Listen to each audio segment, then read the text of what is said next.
Good morning, students.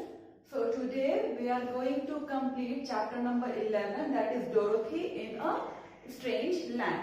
So we have left two topics of this chapter and now we are going to complete this topic today. So we are going to study subject and the predicate. So students, let's start.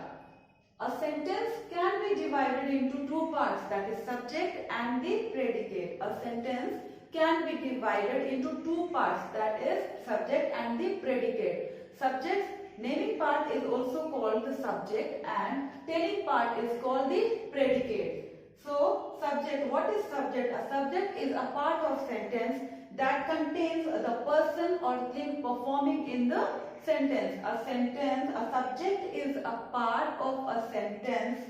A subject is a part of a sentence that contains the person or thing performing in the sentence, that is called the subject. So a sentence can be divided into two parts, that is subject and the predicate. So let's come for the example, that is people from all the nation go to see the Eiffel Tower.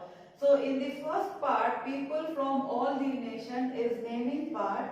People from all the nations is, in these sentences, people from all the nation is the naming part, are also called the subject. The subject tells us whom or what the sentence all about. The sentence tells us whom or what the sentence all about. The subject is either noun or a noun phrase.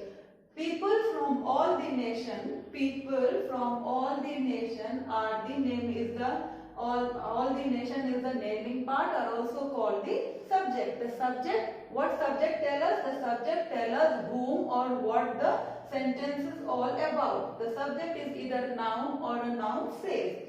All the words in the subject are together called the complete subject. All the words in the subject, all the words in the subjects are together called the complete subject. The other part of the sentence, the other part, this is the first part.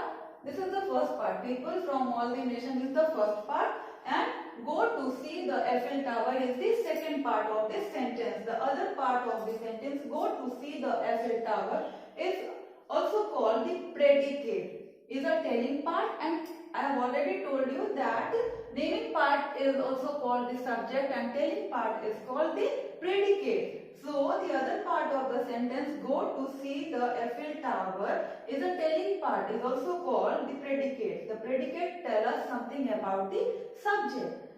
The predicate tells us something about the subject. It always begins with the verb.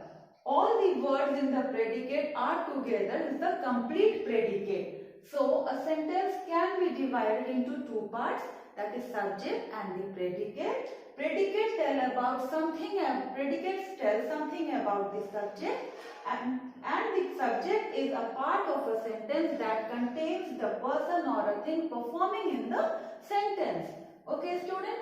So what was the example? The example was people from all the nation go to see the Eiffel Tower. People from all the nation is the first part and people from all the nation is the naming part, is also called the subject. Go to see the Eiffel Tower. The other part of the sentence, go to see the Eiffel Tower, is a telling part, are also called the predicate. So that's all for this topic.